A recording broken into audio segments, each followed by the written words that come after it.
Attorney Buenavista, mamimiss ka namin. Wika kay Brian ni Sandy, isa sa mga paralegal ng BDG law firm kung saan siya nagtatrabaho. Isang abogado si Brian katulad ng mga magulang niyang sina Attorney Bernard at Nika Buenavista. Sa katunayan ay partner sa naturang firm ang mga magulang niya. Oo nga, attorney, mababawasan na naman ng gwapo dito sa firm. Pabirong wika pa ni Joy, isang paralegal din na gaya ni Sandy. Natawa si Brian. Kung makapagsalita naman kayo, parang hindi na ako babalik. Magbabakasyon lang naman ako. Enjoy ka sa bakasyon mo, attorney. Salamat. Wika niya sa dalawa bago nagpaalam sa mga ito. Dumiretso siya sa opisina ng matalik na kaibigan at abogado ring si Sancho. Mula sa hawak na dokumento ay nag-angat ito sa kanya ng tingin. What are you still doing here, Brian? Bukod sa pagiging malapit na magkaibigan nila, naging bayo na niya ang lalaki ng pakasalan nito ang kapatid niyang si Nika, kulang 1 taon na nakalilipas. What? Pinapaalis mo na ako? Hindi mo ako mamimiss? Pabirong tanong niya sa kaibigan. Yun ang huling araw ni Brian sa trabaho bago siya magbakasyon. 5 taon na siyang abogado. Isa siyang family lawyer. Mahal ni Brian ang propesyon niya. Bata pa lang siya ay pangarap na niyang maging abogado tulad ng mga magulang. Subalit nitong mga nakaraang buwan, sa unang pagkakataon mula nang maging abogado, ay nakaramdam siya ng matinding pagod at burnt out mula sa pagtatrabaho. Pinayuhan siya ng kanyang ina na magbakasyon muna at sinunod niya ito. I'm working and you're disturbing me. Sagot sa kanya ni Sancho. What? It's still lunch break, Sancho. Dahan-dahan sa pagtatrabaho. I need to finish this. Hindi ako pwedeng mag-overtime dahil may dinner date kami ng kapatid mo. Bahagya siyang napanguso sa sinabi ng kaibigan. Hindi tulad ni Sancho na masaya na sa buhay may asawa, si Brian ay nananatili pa ring single sa edad na 33. Ni wala siyang nobya. Fine. Hindi na kita istorbohin. Anya sa lalaki. Akma siyang magpapaalam na nang ibaba ni Sancho ang hawak na dokumento. Saan ka ba magbabakasyon? I already told you, sa Quezon. Seryoso ka ba talaga dyan, Brian? Of course. Tahimik at malapit sa beach ang mansyon ni Doña Cristina. Kaya alam ko makakapag-relax ako dun. Dating kliyente ni Brian si Doña Cristina. Nang pumanaw ito 2 taon nang nakalipas ay sa kanya iniwan ng Doña ang pangangalaga sa mansyon nito. Nasa Amerika na kasi ang nag-iisang apo nito at tagapagmana na si Jenny. Anyway, hanggang ngayon ba hindi ka kinokontak ni Jenny? Umiling si Brian. The last time I heard from her, sinabi niya na wala siyang interes sa pinamana sa kanya ng lola niya. Anak ni Doña Cristina ang ama ni Jenny. Subalit hindi naging maganda ang relasyon ng matandang Doña sa apo. Nang mamatay kasi ang ama ni Jenny, nag-asawang muli ang ina ng dalaga. Pinagmulan yon ng alitan sa pagitan ni Doña Cristina at ng ina ni Jenny at nadamay ang dalaga sa away ng ina at abuela. Sa kasalukuyan, 7 taon nang naninirahan sa Amerika si Jenny kasama ang ina at ang pangalawang pamilya nito. Sa loob ng 7 taon, minsan ay hindi ito umuwi ng Pilipinas. Nang subukang kontakin ni Brian si Jenny para sa last will ni Doña Cristina, ay nakatanggap siya ng email mula sa babae na hindi ito interesado sa anumang pamana ng matanda. Baka naman sinabi yun ni Jenny dahil ikaw ang abogado ng lola niya at ayaw ka pa rin niyang makita hanggang ngayon. Ani Sancho sa kanya. Personal na kilala ni Brian ang apo ni Doña Cristina na si Jenny dahil dati niyang nobya ang babae. Nagkakilala sila at naging magrelasyon noong nasa kolehiyo sila. 4 na taon ang naging relasyon nila. Nagkahiwalay sila bago umalis ang dalaga pa Amerika. Nasa law school na noon si Brian. Nakipaghiwalay sa kanya si Jenny dahil inakala nito na niloko niya ito. Regardless of whether she still hates me or not, naniniwala ako na uuwi pa rin si Jenny dito sa Pilipinas para balikan ang mansyon ng lola niya. May sentimental value sa kanya ang mansyon na yun. Anya sa kaibigan. Noong magkarelasyon pa sila ni Jenny, ilang beses na naikwento sa kanya ng babae ang tungkol sa mansyon ng abuela. Madalas ito roon noong nabubuhay pa ang ama nito. Kaya naniniwala si Brian na balang araw, babalikan ni Jenny ang mansyon. Ilang sandali pa ay nagpaalam na si Brian sa kaibigan. Paglabas niya sa law firm ng hapong yon ay dumiretso siya ng uwi sa kanyang condo unit. Kinabukasan, gamit ang kanyang sasakyan ay bumiyahe siya pa Quezon. Pagkatapos ng kulang 5 oras na biyahe, narating niya ang mansyon ni Doña Cristina. Attorney Brian, nandito ka na pala. Kamusta ang biyahe? Salubong sa kanya ni Manang Rosa, ang kinuha niyang katiwala ng mansyon. Nakatira ang matanda, ilang metro ang layo mula sa mansyon. Maayos naman po, Manang. Yung mga bilin mo pala, attorney, kumpleto na. Tuwing linggo ay magdadala ako rito ng sariwang isda. Kapag may kailangan ka, tawagan mo lang ako. Noong isang araw ay nagbilin siya sa matanda na punuin ng grocery ang mansyon para sa 2 buwang pananatili niya roon. Salamat ulit, Manang. Tatawag na lang ako kapag may kailangan ako. Anya sa matanda. Walang anuman, attorney. Paano, mauna na ako, ha? Sige po. Pag-alis ng matanda ay iginala ni Brian ang tingin sa paligid. Hindi niya napigilang mapangiti nang muling makita ang nakadisplay na portrait ni Doña Cristina kasama ang apong si Jenny. Matagal nang kuha ang larawan kaya bata pa roon ng dating nobya. I hope you get home soon, Jenny. Wika niya habang nakatingin sa larawan. Ilang sandali pa niyang pinagmasdan yon bago umakyat sa 2nd palapag at dumiretso sa guest room na madalas niyang okupahin kapag nagpupunta siya sa mansyon. Samantala, sa kabilang panig ng mundo, abala si Jenny sa pag-aayos ng maleta nang lapitan siya ng nakababatang kapatid na si Jessie. I will miss you, Ate Jenny. Wika sa kanya ng 13 taong gulang na kapatid. Ngumiti siya rito. I will miss you too. Don't worry, babalik naman si ate, okay? Half-sister ni Jenny si Jessie. Anak ito ng kanyang inang si Jennifer sa pangalawa nitong asawa. 13 taong gulang si Jenny nang pumanaw ang kanyang ama sa isang aksidente. 3 taon matapos ang pagkamatay ng ama, muling nag-asawa ang kanyang ina. Bata pa lang siya ay alam na niya na walang pagmamahalang namamagitan sa mga magulang niya. Bunga lang kasi ng arranged marriage ang pagpapakasal ng mga ito. Kaya hindi niya ikinasama ng loob ang muling pag-aasawa ng ina. Lalo pat ng pinakasalan nito ay ang first love nito. Subalit hindi yun ikinatuwa ng Lola Cristina niya, ang ina ng kanyang ama. Sinubukan siyang kuhanin ng abuela mula sa ina, subalit pinili ni Jenny na sumama sa ina. Ikinagalit yun ng Donya at naging dahilan ng paglayo niya ng loob dito. Bago siya lumipad pa Amerika kasama ang ina at pangalawa nitong pamilya, ay kinausap ni Jenny ang abuela. Subalit lalong nagalit ang matanda nang malaman ng desisyon nilang pagtira sa Amerika. 5 taon na siyang nasa Amerika nang mabalitaan niya ang biglang pagpanaw ng abuela. Gustuhin mang umuwi ni Jenny noon ay hindi niya nagawa dahil ng panahong yon ay may malalang sakit ang kanyang ina. Sa kasalukuyan, mahigit 1 taon na mula nang bawian ng buhay ang kanyang ina. Ang stepfather na si Noel at half-sister na si Jessie na lang ang kasakasama niya sa Amerika. Matagal na rin kasing pumanaw ang lolo at lola niya sa side ng ina na noon pa man ay sa Amerika na nakatira. Pagkatapos ng mahigit 7 taong pamamalagi ni Jenny sa Amerika, sa wakas ay nagpasya siyang umuwi sa Pilipinas. Ilang buwan na kasi niyang napapanaginipan ang nabayapan niyang abuela. Sa panaginip niya, humihingi ito ng tawad sa kanya at nakikiusap na umuwi siya ng Pilipinas upang dalawin ang mansyon nito. Nang ikwento ni Jenny sa stepfather ang madalas na panaginip tungkol sa abuela, hinikayat siya ng amain na umuwi ng Pilipinas. Sinunod niya ang suhestyon nito. Pagkatapos niyang mag-resign sa accounting firm na pinagtatrabahuhan, ay pinlano niya ang pag-uwi sa Pilipinas. Take care sa Pilipinas, ate. Please send lots of pictures, okay? Ani Jessie sa kanya. Of course. Nakangiting sagot niya sa kapatid. 2 araw ang nakalipas. Dumating ang araw ng flight niya pa uwi ng Pilipinas. Pagdating ni Jenny sa bansang Sinilangan ay 3 araw muna siyang tumuli sa isang hotel sa Maynila bago siya tumulak pa Quezon. Yun ang probinsya ng abuela niya at doon matatagpuan ang mansyon nito. Maraming salamat po. Wika ni Jenny sa tricycle driver na naghatid sa kanya sa tapat ng mansyon. Sa halip na umarkila ng kotse, pinili na lang ni Jenny na mag-commute dahil hindi na niya kabisado ang daan patungo sa probinsya. Kulang 5 oras ang naging biyahe niya sa bus. Pagbaba niya sa bayan ay sumakay pa siya ng tricycle dahil malayo sa kabihasnan ang kinatatayuan ng mansyon. Salamat din sa tip, ma'am. Sagot ng driver.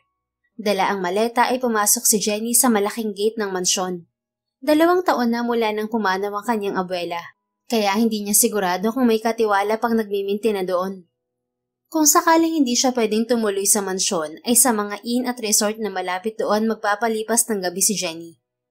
Malapit sa beach ang mansyon kaya marami raong hotel at resort na matutuluyan.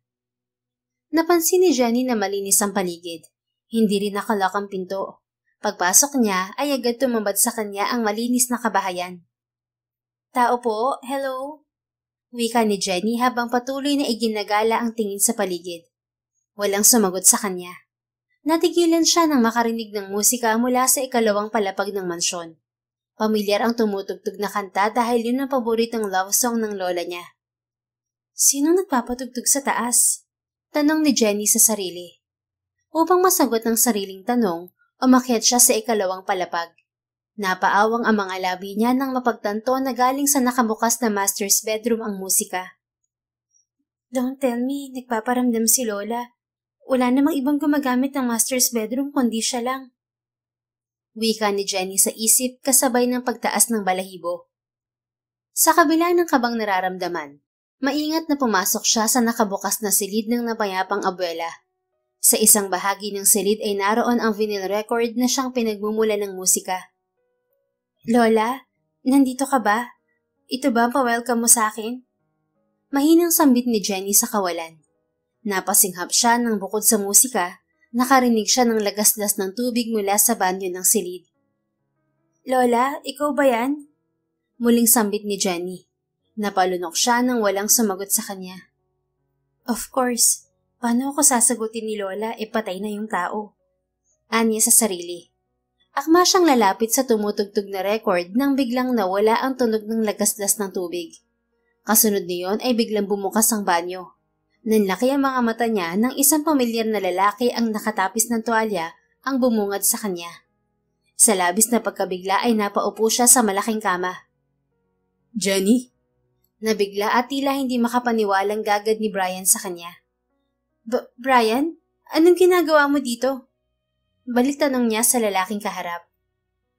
Nang mga sandaling yun, mas gusto pa niyang ang kaluluwa na lang ng namayapang abuela ang nagpakita sa kanya kaysa ang dating nobyo. "Nakalimutan mo na bang akong abogado ng lola mo?" Sagot ni Brian. Pinunasan nito ng hawak na tuwalya ang basang buhok. Napalunok naman si Jenny. Pinigilan niya ang sariling pasadahan ng tingin ang lalaki na tanging puting tuwalya lamang ang saplot ng mga sandaling yon. "Alam kong ikaw ang abogado ni Lola, pero anong ginagawa mo dito sa mansyon niya?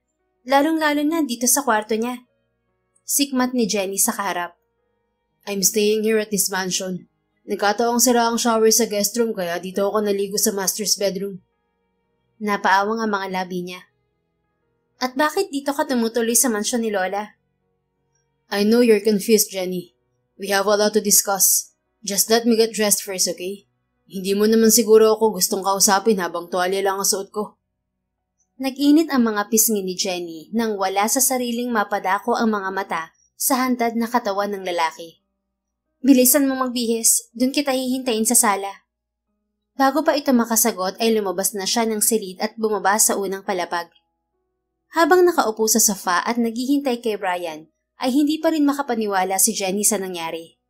Inaasahan na niyang makikita sila ni Brian pag uwi niya ng Pilipinas dahil ito ang abogado ng lola niya. Subalit hindi niya inaasahan na dito sila sa mansyon makikita ng dating nobyo. Si Brian ang unang nobyo ni Jenny.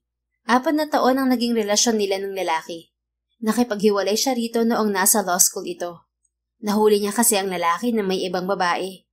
Umalis siya ng Pilipinas na wasak ang puso at malaki ang galit kay Brian dahil sa ginawa nito sa kanya. Sa loob ng mahabang panahon ay wala siyang naging ugnayan sa dating nobyo. Subalit ilang araw matapos ang pagkamatay ng abuela, nakatanggap siya ng email mula kay Brian. Nabigla siya nang malaman na ito ang abogado ng lola niya. Ayon sa lalaki, kailangan niyang umuwi ng Pilipinas para sa last will ng kanyang abuela. Subalit sinagot niya ito at sinabi na hindi siya interesado sa kayamanang iniwan ng matanda. Bukod sa matiwasay ang buhay nila sa Amerika, malaki ang sahod niya bilang isang accountant. Ilang sandali pa ay natanaw na niya si Brian. Nakabihis na ang lalaki ng t-shirt at cargo shorts. Ayaw mong purihin ni Jenny ang dating nobyo, subalit hindi niya maikaila na sa nakaraang 7 taon ay lalo itong gumwapo. "I'm sorry for keeping you waiting, Jenny." Ani Brian nang naupo sa katapat niyang sofa. Before we talk, do you want something? Pwede akong maganda ng merienda. No, thank you. Tumango ang kaharap. Kailan ka pa nakauwi ng Pilipinas? 4 days ago. Tumuloy muna ako sa hotel sa Maynila bago ako nagpunta dito. How did you manage to get here? May dala ka bang sasakyan? Wala, nag-commute ako. Now, can we stop beating around the bush, Brian? Sagutin mo na ako kung anong ginagawa mo rito sa mansyon ni Lola. I'm staying here because I'm the caretaker of this mansion. Unti-unting nagsalubong ang mga kilay niya sa narinig. What did you say? Caretaker ka ng mansyon na to? Yes, Jenny. Here, take a look. Inabot nito sa kanya ang hawak na folder. Binuksan yun ng dalaga. Tumambad sa kanya ang last will and testament ng kanyang namayapang abuela. Binasa niya yon. Nakasaad doon na iniwan sa kanya ng matanda ang lahat ng pera nito sa bangko at mga alahas nito, maging ang mansyon. Doña Cristina left everything to you, her only living heir, including this mansion. Pero maililipat lang sa pangalan mong mansyon kapag sinunod mo ang probisong nakasaad sa last will niya. Ipinagpatuloy ni Jenny ang pagbabasa sa dokumento. Nakasaad sa last will na iniwan ng abuela ang pangangalaga ng mansyon kay Attorney Brian Nicholas Buenavista, ang abogado nito. At makukuha lang ni Jenny ang mansyon kapag pinakasalan niya ang lalaki at nagtagal ang pagsasama nila ng 6 na buwan. Kapag hindi niya pinakasalan ang lalaki sa loob ng 5 taon matapos ang pagkamatay ng abuela, tuluyang mapupunta kay Brian ang mansyon. Laglag ang panga ni Jenny nang ibalik ang tingin sa dating nobyo. What? Anong kalokohan to, Brian? Mapupunta lang sa akin ng mansyon kapag nagpakasal ako sa'yo? You read it there, Jenny. This is ridiculous. Tell me, paano naisip ni Lolang kalokohang to, ha? Bakit kailangan kitang pakasalan para lang makuha ko ang mansyon? Doña Cristina found out about our relationship. And I guess she wanted to play Cupid kaya naisip niya ang probiso na yan. Natigilan si Jenny. Kilala niya ang abuela. Nasa ugali ng matanda ang makialam sa relasyon ng mga nasa paligid nito. Hindi nga ba't isang malaking halimbawa niyon ang pagsasama ng mga magulang niya? Bunga ng arranged marriage ang pagsasama ng mga magulang niya dahil sa kagagawa ni Doña Cristina. At pumayag ka naman sa gusto ni Lola? Hindi makapaniwalang sikmat niya kay Brian. I can't refuse and say no to an old woman's request. Hindi ako ganun kawalang puso para tanggihan ang request ng lola mo. Besides, she's my client, Jenny. Ang sabihin mo, pumayag ka dahil alam mo na hindi kita pakakasalan, kaya makakasiguro ka na sa'yo mapupunta ang mansyon na to kalaunan. I know you're upset, but stop your accusations, Jenny. You know my family has a lot of properties, kaya bakit ko pag-iinteresan ng mansyon na to? Hindi siya nakasagot sa sinabing yun ni Brian. Ayaw niyang aminin subalit may punto ang lalaki. Bakit nga naman ito pag-iinteresan ang lumang mansyon na yun ng lola niya, samantalang isa itong Buenavista, at ang pamilya nito ang isa sa mga pinakamayamang pamilya sa bansa. Kayang-kaya nitong magpatayo ng sarili nitong mansyon kung gusto nito. Then just hand the mansion to me. Wala ka naman palang interest dito, hindi ba? Anya sa kaharap. Gustuhin ko man, I can't do that, Jenny. I'm your grandmother's lawyer, and I need to honor her last will. Kung gusto mo talaga mapunta sa'yo ang mansyon, then you need to marry me. Hindi ako magpapakasal sa'yo, Brian. Why? Do you have someone in your life right now? As I can see, wala ka pang asawa. Anito na ibinaba ang tingin sa kamay niya. Sa ginawang yun ng lalaki ay napatingin din siya sa kamay nito. Tulad niya wala itong suot na singsing. May karelasyon man ako o wala, hindi pa rin ako magpapakasal sa'yo. Who in their right mind would marry her ex-boyfriend who cheated on her? Jenny, how many times do I need to tell you that I didn't cheat on you? Binaliwala niya ang sinabi nito. Gagawa ko ng paraan para makuha ko tong mansyon nang hindi nagpapakasal sa'yo. Ako ang nag-iisang tagapagmana ni Lola, kaya hindi ako papayag na sa'yo mapunta ang mansyon na to. This mansion is mine, Buenavista. Walang ibang paraan, Jenny. Kahit saan korte ka magpunta, you need to honor your grandmother's last will. Muling sinalubong ng lalaki ang mga mata niya. Kung talagang desidido ka na mapunta sa'yo ang mansyon, tutulungan kita. Nagdududang pinanliitan niya ng mga mata ang lalaki. What kind of help are you willing to offer? Marry me. Ano ba? Hindi nga ako magpapakasal sa'yo, Brian. Listen to me first, Jenny. Hindi pa ako tapos. You will marry me, but our marriage will only appear on paper. Titira tayo dito sa isang bahay pero hanggang sa papel lang ang kasal natin. Then after 6 months, we will file for an annulment. What do you mean na sa papel lang ang kasal natin? Kunot ang noong tanong niya sa lalaki. That means legally we're married, but we won't act and do what normal married couples do. We won't be consummating our marriage. At kahit na magsasama tayo sa isang bahay, hindi natin hawak ang buhay ng isa't isa. Natigilan siya sa paliwanag ni Brian. Isang parte niya ang nag-uudyok sa kanya na ikonsidera ang alok ng binata. Subalit malaking bahagi pa rin ng isip niya ang tumututol sa pagpapakasal sa dating nobyo. No, like I said, ayoko magpakasal sa'yo. You can keep this mansion to yourself, Brian. Sa huli ay wika niya bago isinara ang hawak na folder. Pagkatapos niya yung ibaba sa mesa ay tumayo siya at kinuha ang luggage na dala. Where are you going, Jenny? Babalik na ng Maynila. Kasabay ng pagkakbang niya ay umalingaw-ngaw ang isang malakas na kulog. Ang malas naman. Mukhang uulan pa yata. Ani Jenny sa sarili. You can stay here, Jenny. Nilingon niya si Brian. Paano ako mag-i-stay kung nandito ka at ikaw ang may karapatan ngayon sa mansyon na to? Sarkastikong sagot niya. This mansion has many rooms. You can stay, and I don't mind. Ayoko. Itinuloy niya ang paghakbang patungo sa main door. Pagdating sa labas ay sumalubong sa kanya ang madilim na kalangitan. It's going to rain. Kung desidido kang bumalik sa Maynila, bukas ka na bumiyahe. Anong oras na at nagbabadya ang ulan? Aabutan ka ng dilim sa daan. Ani Brian na nakasunod sa kanya. Then, I'll just book an inn or something. Sagot ni Jenny sa lalaki bago nagpatuloy sa paglalakad. Paglabas niya ng gate ay nagsimulang pumatak ang ulan. Sa halip na huminto ay pinagpatuloy niya ang paglakad. Binaliwala niya ang kulog at unti-unting pagkabasa. Ilang metro na ang nalalakad niya nang matigil ang pagpatak ng ulan sa katawan. Kasabay niyon ay isang kamay din ang humawak sa braso niya. Nalingunan niya si Brian sa tabi niya. May hawak na malaking payong ang binata. Let's go back, Jenny. Salubong ang kilay na wika nito sa kanya. Ayoko. Pahiram na lang ako ng payong mo. O ihatid mo na lang ako sa malapit na resort. Kulang 1 kilometro ang layo ng pinakamalapit na resort dito, Jenny. Babalik na tayo sa mansyon. You can't say no to me. Matapang na sinalubong niya ang tingin nito. Ayoko nga. Hindi mo ba naiintindihan yun? Hanggang ngayon ang taas pa rin ang pride mo, Jenny. Sa ayaw kitang makasama eh. Bakit mo ba ako pinipilit ha?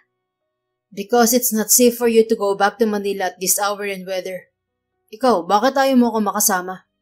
Don't tell me hanggang ngayon, apektado ka pa rin sa breakup natin. Hindi ka pa ba nakaka-move on sa akin, Jenny? Napaawang ang mga labi niya sa sinabi ni Brian. Excuse me? It's been 7 years, Benavista. Ang taas naman ang tingin mo sa sarili mo kung sa tingin mo hindi ko magagawang mag-move on sa'yo. Umangat ang isang kilay nito. Then prove that you've already moved on, Jenny. Sasama ka sa akin pabalik ng mansyon kung talagang totoong sinasabi mo na naka-move on ka na sa akin.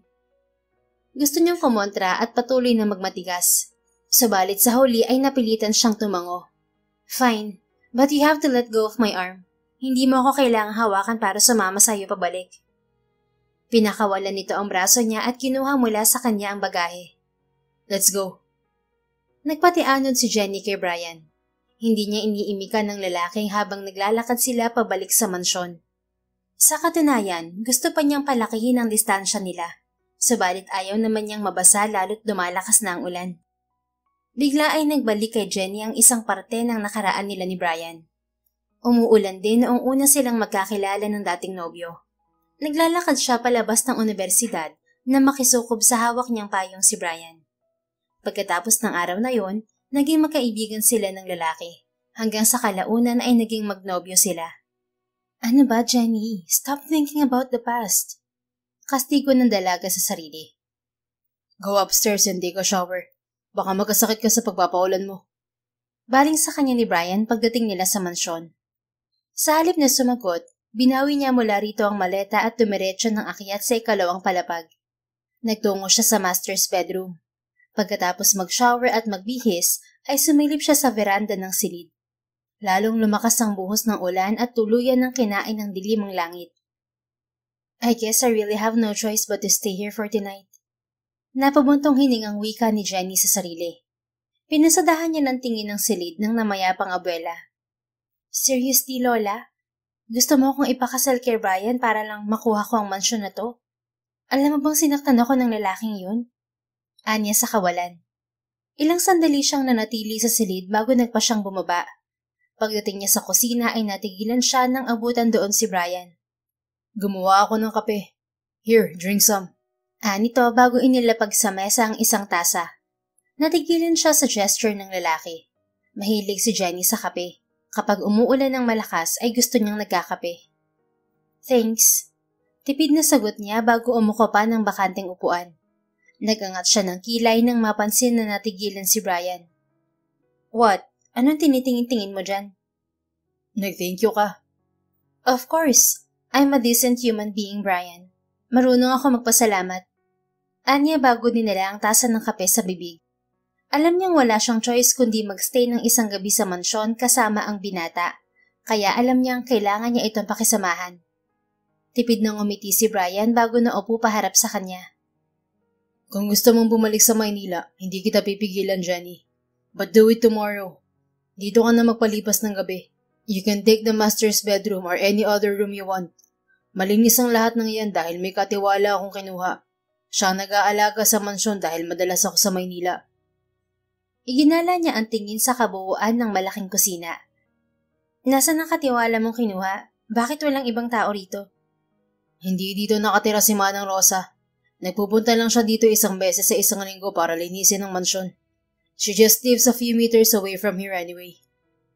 Bakit nandito ka ngayon sa mansyon, Brian? 2 buwan ng bakasyon ko sa trabaho at dito ko piniling pumunta. Ikaw, are you back for good? Why would I be back for good kung wala na akong rason para manatili dito sa Pilipinas? Wala na si Lola. Nasa iyo na rin tong mansyon. You just have to marry me to get the mansion, Jenny. At tulad ng sinabi ko, kapag pinakasalan mo ko, sa papel lang ang magiging kasal natin. Ayoko pa rin. Don't say no yet. Pag-isipan mo muna mabuti. Anyway, anong gusto mong hapunan? What? Nabigla siya sa out of the blue na tanong nito. Sumulyap ang lalaki sa suot na relo bago ibinalik ang tingin sa kanya. Dinner, Jenny. If you didn't notice, it's almost 6. Galing ka pa sa mahabang biyahe kaya siguradong gutom ka. Hindi agad siya nakapagsalita dahil tama ito. Nakakaramdam na nga siya ng gutom. At alam niyang sa sitwasyon niya ngayon, kailangan niyang ibaba ang pride. Just cook anything you want. I'll eat whatever is there. Ngumiti si Brian. Alright, finish your coffee. Magluluto lang ako. Tumayo ito at tumalikod. Habang umiinom ng kape si Jenny, ay hindi niya napigilan ang sariling sundan ng tingin ang dating nobyo. Hindi na niya ikinabigla ang sinabi nito na magluluto ito dahil noon pa man ay alam niyang marunong na sa kusina ang lalaki. Hindi ba't paborito mo pa yung chicken teriyaki niya? Wika sa kanya ng isang bahagi ng isip. Paano ka naging abogado ni Lola, Brian? Hindi napigilang tanong ni Jenny habang pinapanood niya itong buksan ng ref. Mula roon ay naglabas ito ng karne ng manok. Your grandmother's farmer lawyer migrated to Europe at ako ang inirekomenda niya sa lola mo. Gusto niyang itanong kung paano nalaman ng lola niya na dati silang magkarelasyon. Subalit pinigilan ni Jenny ang sarili. Sa halip ay tumayo siya. Oh, okay. Total sabi mo ibisita mo ako kaya doon na muna ako sa sala. Just call me when dinner is ready. Wika niya bago lumabas ng kusina dala ang mug ng kape. Nagtungo siya sa sala ng mansyon. Inabala niya ang sarili sa pagmamasid sa mga portrait at mga painting na nakadisplay doon. Maliit na napangiti siya nang dumako ang mga mata niya sa isang portrait nila ng abuela. Bata pa siya sa larawan. Yun ang huling larawan nila ng abuela bago nagkaroon ng alitan sa pagkita ng ina niya at ng matanda. Patuloy na pinagmamasdan ni Jenny ang mga nakadisplay na larawan sa sala nang marinig niya ang papalapit na yabag ni Brian. Mahal ka ng lola mo, Jenny. Sambit nito bago tumabi sa kanya. Ma-pride lang si Doña Cristina kaya hindi kanya kinontak sa mga nakalipas na taon. But she loves you. Madalas kanyang bagayin sa akin kapag nagkikita kami. Tila may pumiga sa puso niya sa sinabi ng katabi.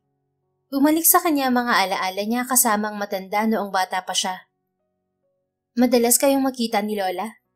Baling niya kay Brian. Kapag nagpupunta siya sa Maynila, lagi niya akong iniimbitahan na kumain kasama siya.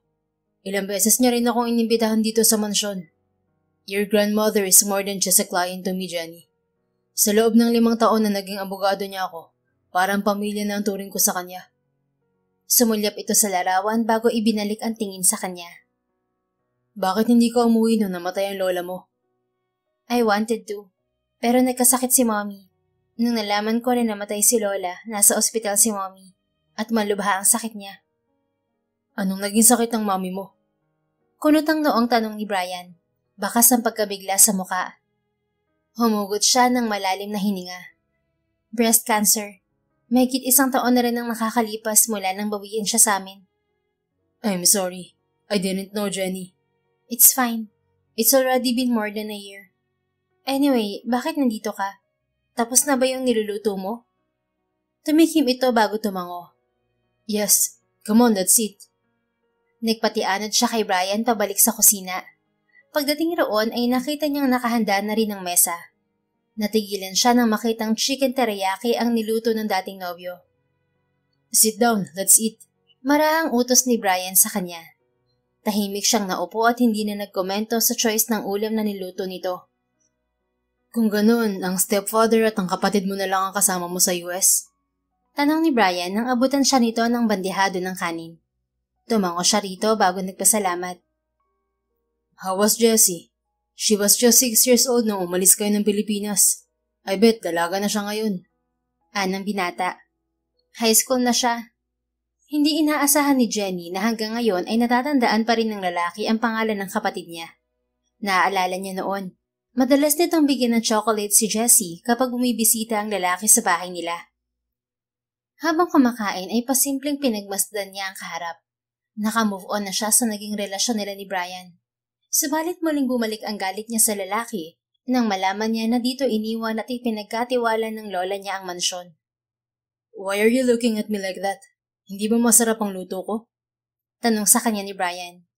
No, it's fine. Pag-amin niya.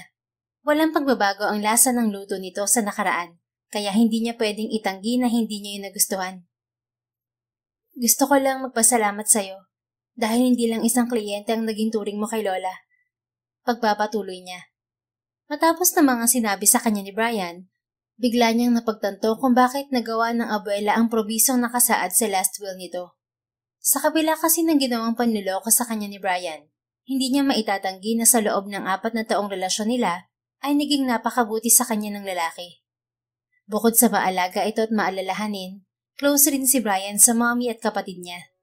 Brian was a perfect boyfriend at labis na minahal ni Jenny ang binata.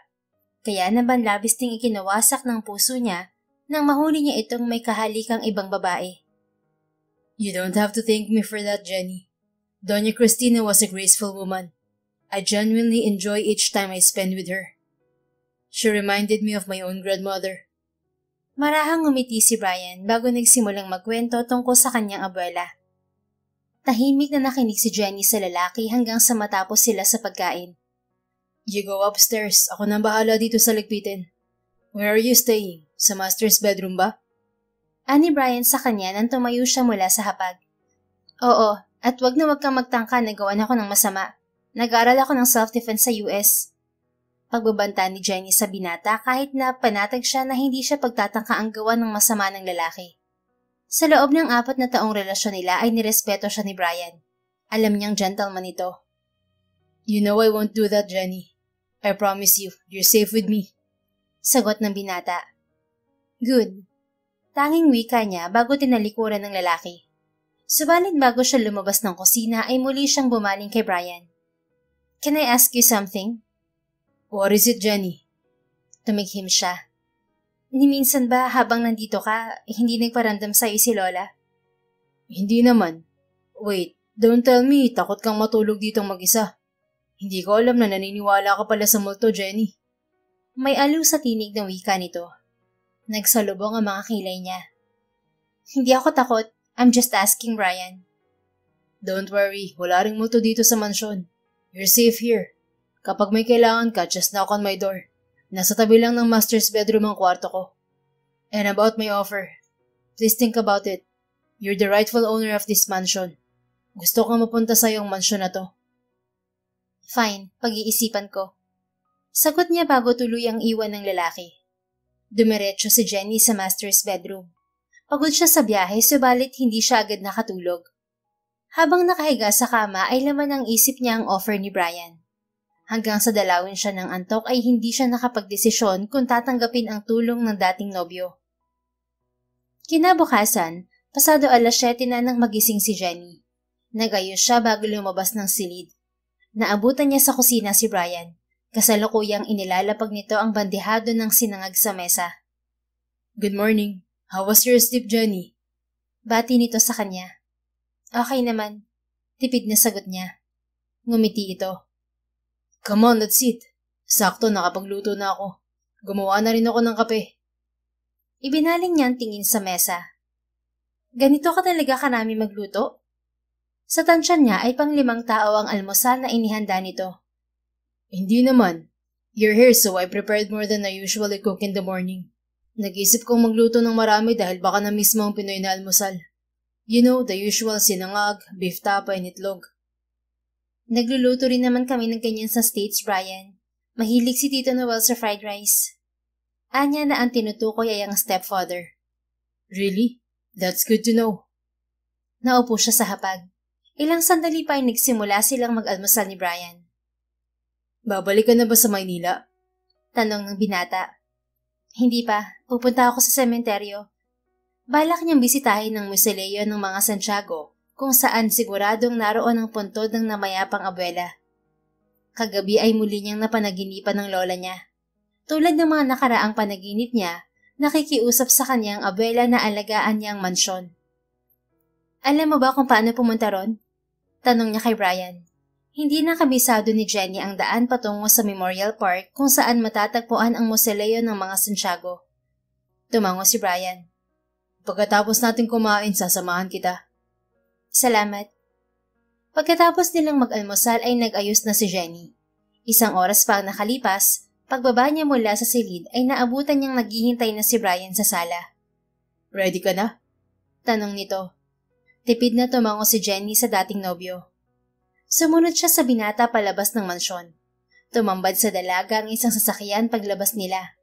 Naisip niya na marahil ay sa likod ng mansyon nakaparada yon dahil hindi niya nakita kahapon nang dumating siya. Pagpasok ni Jenny sa front seat ay nanuot sa kanya ang pamilyar na amoy ng sasakyan. Hindi siya makapaniwala na sa loob ng 7 taon ay hindi nagpalit ng brand ng car freshener si Brian. Naalala niya na siya pa ang pumili niyon sa car shop dahil natatapangan siya sa dating pabango ng kotse nito. What is it? Parang may gusto kang sabihin. Baling na dating nobyo sa kanya matapos nitong ikabit ang seatbelt. Natigilan si Jenny. Hindi niya alam kung paanong hanggang ngayon ay tila nababasa pa rin ito ang ekspresyon niya. May alam ka rin bang bilihan na bulaklak? Sa halip ay tanong niya. Yes, don't worry. May madadaanan tayo bago dumating sa Memorial Park. Tulad ng sinabi nito, nakabili siya ng bulaklak sa isang shop malapit sa Memorial Park. Pinili ni Jenny ang basket ng orchids na siyang paboritong bulaklak ng lola niya. Pagdating sa loob ng musileo, ay inilapag niya ang dalang bulaklak sa tapat ng puntod ng namayapang abuelo, abuela at ama. Nagsindi rin siya ng kandila para sa mga ito. I'll leave you for a while, Jenny. Wika ni Brian. Tipid nang ngumiti siya sa lalaki. Nang maiwang mag-isa sa loob ng musileo, ay umusal siya ng tahimik na panalangin bago kinausap ang puntod ng abuela. I'm sorry, Lola. I'm sorry, hindi ako nakauwi at personal na nakahingi ng tawad sa'yo bago ka mawala. Emosyonal na wika ng dalaga. I'm sorry for not being here. Sana kung nasan ka man ngayon, napatawad mo na ako. At sana nagkapatawaran na rin kayo ni Mommy. Huwag ka rin mag-alala, aalagaan ko ang mansyon. I promise you that, Lola. Alam niya kung gaano kahalaga sa abuela ang mansyon. Kaya nang sandaling yon, nabuo ang desisyon niya na tanggapin ang offer ni Brian. Magpapakasal siya sa binata upang makuha niya ang mansyon. Marahan niyang pinalis ang luhang tumakas sa mata. Ilang sandali pa ang nakalipas bago bumalik si Brian. Are you okay? Marahang tanong ng lalaki habang nakatingin sa mukha niya. I'm fine. Sinalubong niya ang tingin nito. Payag na ako sa alok mo, Brian. Payag na ako magpakasal sa'yo para makuha ko ang mansyon. Really? Napakurap na tanong ng binata. Oo. Basta ipangako mo na tutupad ka sa magiging usapan natin. Nasa papel lang ang magiging kasal natin. Tumango ang lalaki bago tipid ng umiti. Ngayon pumayag ka magpakasal sa akin. Then, pumapayag ka rin naman sigurong maging magkaibigan ulit tayo. Ayokong magkaroon tayo ng ilangan sa isa't isa. Lalo't kailangan nating tumira sa isang bahay, Jenny. Ani Brian sa kanya. Nagpakawala siya ng hininga bago tumango sa binata. Fine, wala na rin naman sa akin ang nakaraan. Yung reaksyon ko kahapon, yun ay dahil nabigla lang ako na sa'yo pinagkatiwala ni Lolang mansyon. Kung ganun na, baliwala na sa'yo ang nakaraan. Siguro naman pwede mo nang pakinggan yung side ko sa nangyari 7 years ago, Jenny. Bahagyang nakaangat ang kilay na tanong nito. Nagtaas din siya ng kilay sa binata. Ano pa bang dapat mong ipaliwanag, Brian? Nakita ng dalawang mata ko na kahalikan mong kaibigan mong si Daisy nung gabing yun. Muling bumalik sa kanila ang dahilan ng paghihiwalay nila ni Brian 7 taon ang nakakaraan. Nasa party noon ang dating nobyo, kasama ang mga kaklase nito sa law school. Nang puntahan niya ang binata ay naabutan niyang kahalikan nitong kaklase at kaibigan na si Daisy. Hinabol siya ni Brian, subalit sa halip na bigyan ng pagkakataong magpaliwanag, ay agad siyang nakipaghiwalay dito. Isang linggo niyang iniwasan ng lalaki, hanggang sa dumating ang araw ng flight niya patungong Amerika. I still need you to hear my side, Jenny. Fine. Kung hindi mo ako niloko tulad ng sinasabi mo, ano yung nakita ko? Hindi ko alam na may gusto sa akin si Daisy. That night, nagulat ako na bigla siyang umamin sa akin at bigla akong hinalikan. But I didn't kiss her back. Hindi mo lang nakita dahil madilim sa loob ng bar. I swear on your grandmother's grave, I didn't cheat on you, Jenny. I didn't respond to that kiss. Hindi totoo yung inakala mo na may relasyon kaming dalawa. I was loyal and faithful to you during our entire relationship. Pagkatapos ng gabing yun, pinutol ko na rin ang anumang pagkakaibigan namin ni Daisy. I didn't even talk to her until I graduated from law school. Our classmates can attest to that. Mahabang paliwanag nito habang diretsyong nakatingin sa mga mata niya. Pagkatapos marinig at maiproseso ang lahat ng sinabi ng dating nobyo, ay tila may pumiga sa dibdib ni Jenny. Hindi niya maikakaila ang nakikitang sinseridad sa mga mata ng lalaki. I'm sorry, Brian. I'm sorry hindi kita binigyan ng pagkakataong magpaliwanag noon. Wika ni Jenny sa binata pagkatapos ng ilang sandaling pananahimik. Inaamin ko, nung panahong yon bago pa kita mahuli na may kahalikang ibang babae, binag-iisipan ko na rin na makipaghiwalay na sayo. Alam ko kasi na mahihirapan tayong dalawa sa long-distance relationship. Kaya naisip ko na makipaghiwalay na sayo bago pa kami umalis pa Amerika. So I guess, ginamit ko ang rason ng nakita ko para putulin ang relasyon natin.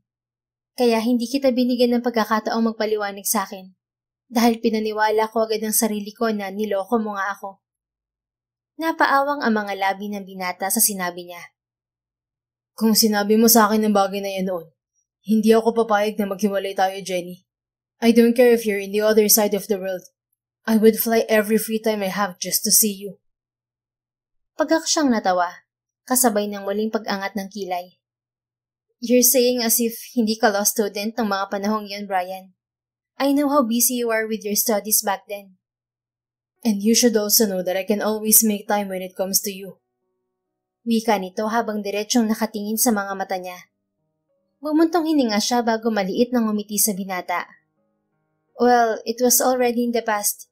Kahit anong gawin natin, hindi na mababago mga ginawa nating desisyon noon. At least now, we can still be friends again. Tulad niya'y bumuntong hininga rin ng lalaki. Well, you're right. At least now, we're friends again. Anito at inilahad ang kamay sa kanya.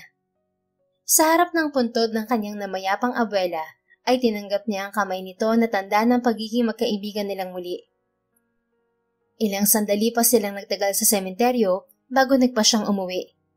Habang nasa biyahe sila ni Brian ay pinagplanuhan nila ang gagawing pagpapakasal. Napagkasunduan nila sa bayang yun na rin magpakasal.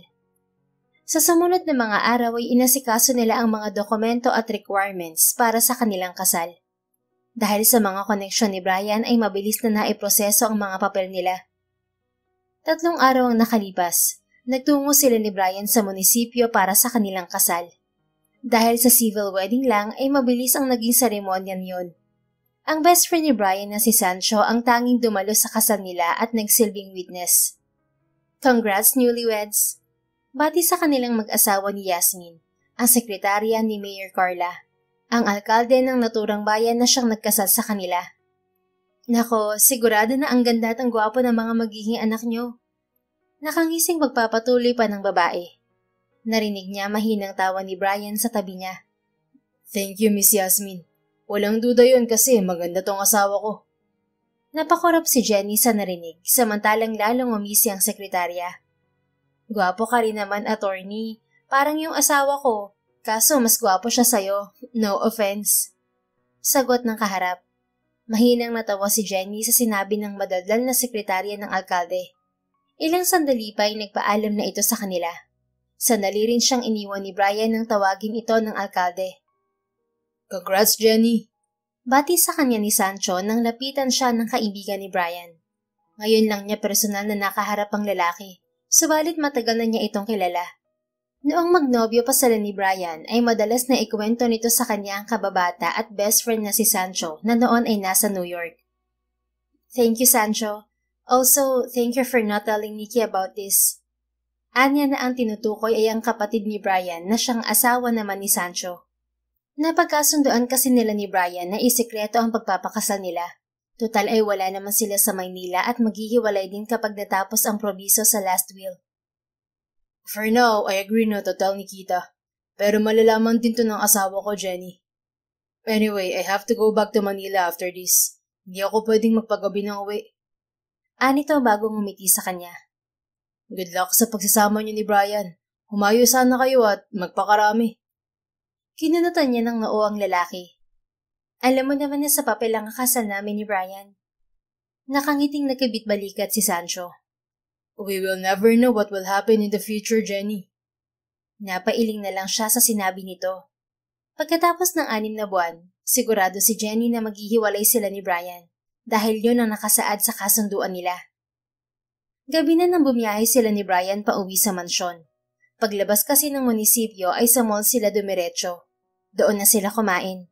Namili din si Jenny ng mga personal na gamit sa 2 buwang pananatili niya sa mansyon. Bakit nagbakasyon ka sa trabaho?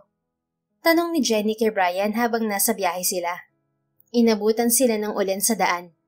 Ayon kay Brian, madalas ang thunderstorm doon sa gabi kapag buwan ng Agosto. I got burned out from working. Masyado ka sigurong workaholic. Nakangusong komento niya. Naalala niya noon pa man ay masipag na si Brian sa pag-aaral. Gusto kasing tumulad ng lalaki sa mga magulang na pawang magagaling na mga abogado. Isa yun sa mga katangian niya na nagustuhan mo sa kanya, di ba? Wika sa kanya ng isang bahagi ng isip. Well, I have nothing to do the past years but work. Bahagyang natawang sagot nito. Really? Don't tell me hindi ka nagka-girlfriend. I had some, pero walang nagtagal.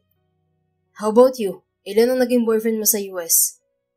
Kung makapagtanong ka, parang naging lalakero ako na nagpunta ako ng US Bahagya itong natawa. So, ilan nga? Just like you, I had some. Pero wala ring nagtagal. Siguro dahil mas importante sa akin ang trabaho. Pagdating niya sa Amerika ay agad siyang nagtrabaho at doon niya ibinuhos ang oras upang makamove on kay Brian. Bakit nga pala napauwi ka dito sa Pilipinas? You told me before na wala kang interes sa mga ipinamana sa'yo ng lola mo. Mula sa bintana ay bumaling siya sa katabi. Ilang buwan ko na kasing napapanaginipan si Lola. What? Really? Halos pare-parehas lang ang laman ng panaginip ko. Humihingi siya ng tawad sa akin at nakikiusap na umuwi ako ng Pilipinas para balikan ang mansyon. Kaya ba nagtanong ka kung nagpaparamdam sa akin ng lola mo? Oh wait, kaya rin ba gano'n na lang ang reaksyon mo nung nakita mo ako sa master's bedroom? Daig mo pa kasi ang makakita ng multo nun eh. Ngumuso siya. Sino ba naman kasi ang maiisip kong gumagamit ng banyo sa master's bedroom? Ay kwarto ni Lola yon. Tapos tumutugtog pa yung paborito niyang kanta. Ano sa tingin mo maiisip ko, Brian Nicholas? Natawa ang lalaki. Fine, I'm sorry kung natakot ka. Bakit pa kasi pinapatugtog mo yung mga paborito niyang kanta? Muling natawa si Brian. Alam mong mahilig ako sa old songs, Jenny. Gusto ko rin yung mga paboritong kanta ng lola mo. Kaya siguro kayo nagkasundo ni Lola dahil pareho kayo ng taste sa music. Hindi lang yun ang dahilan kung bakit napalapit kami sa isa't isa ng lola mo. Talaga? Ano pang dahilan?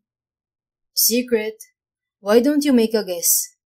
Nakangising wika nito bago nag-angat ng kilay. Sus, ewan ko sa'yo, may pa-secret-secret ka pa? Natawa lang si Brian bago ibinalik ang atensyon sa daan. Pasimple naman niyang pinagmasdan ng katabi. Napagtanto niya na hindi pa rin nagbabago si Brian. Kung anong ugali nito noon ay yun pa rin ito ngayon. Umuulan pa nang makarating sila sa mansyon. Dahil sa pagod mula sa naganap sa maghapong yun, ay nagpasya silang magpahinga na sa kani-kanyang silid. Good night, Jenny. Wika ni Brian sa kanya pag-angat nila sa ikalawang palapag. Tipid nang ngumiti siya sa lalaki. Good night, Brian. Dumiretso si Jenny sa master's bedroom.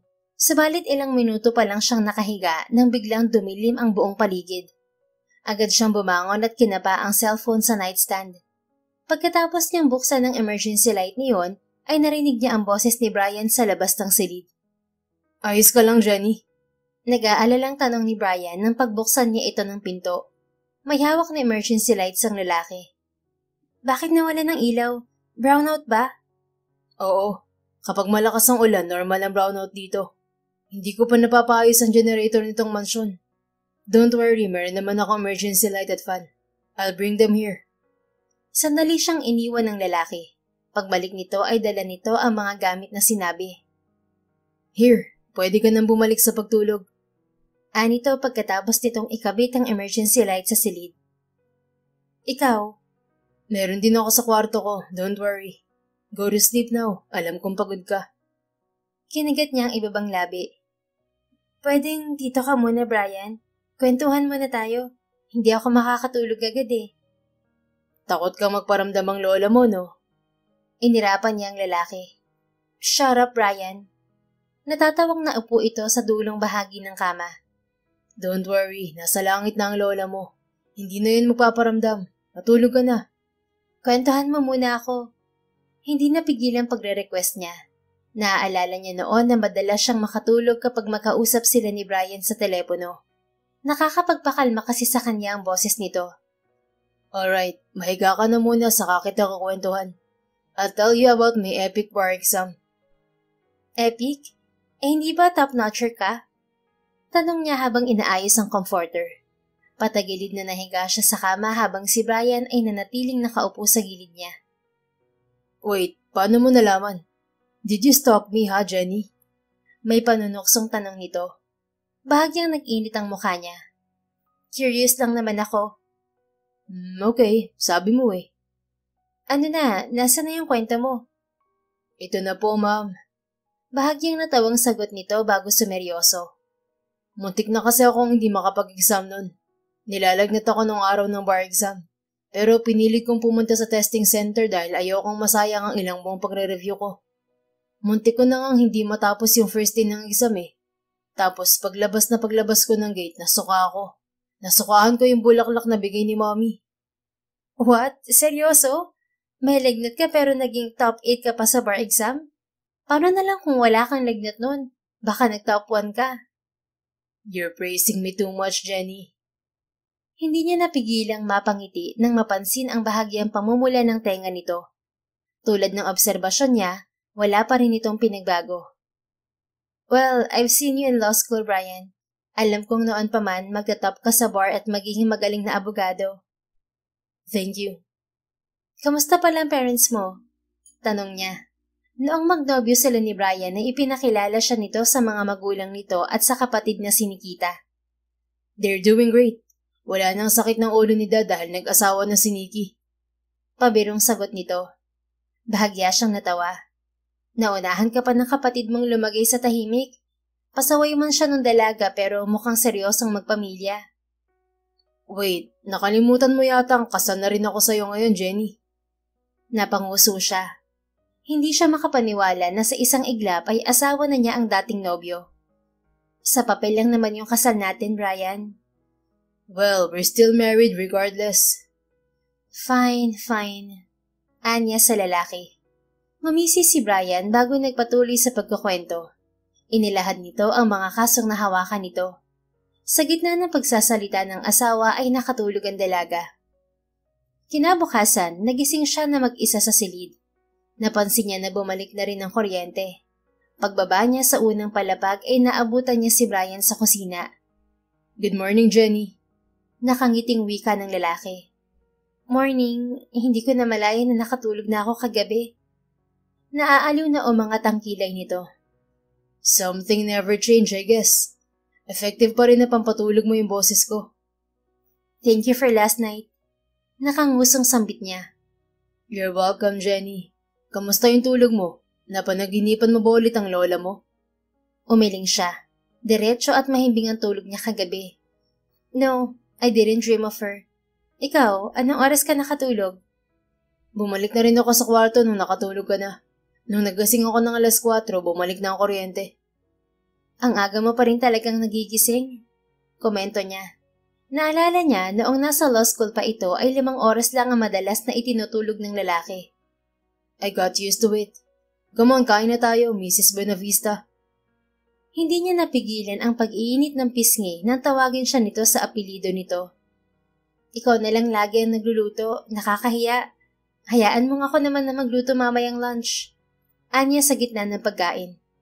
Marunong ka na magluto? Nakaangat ang kilay na tanong nito. Oo naman, anong tingin mo sa akin?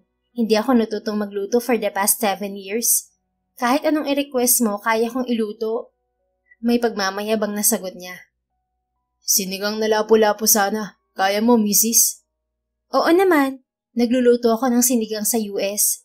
Pero saan ka kumuha ng lapu-lapu? Nagpunta ka ba sa palengke? Nagdala si Manang Rosa kaninang umaga ng mga sariwang huli ng asawa niya. Sagot nito. Tumango siya kay Brian. Pagkatapos mag-almusal ay bumalik siya sa silid para tawagan ng kapatid. Pagbaba niya ay nagsimula siyang ihanda ang lulutuin. Bakit nandito ka? Tanong niya kay Brian nang pumasok ito sa kusina. Maybe I can help you with something. Kaya ko na to, Brian.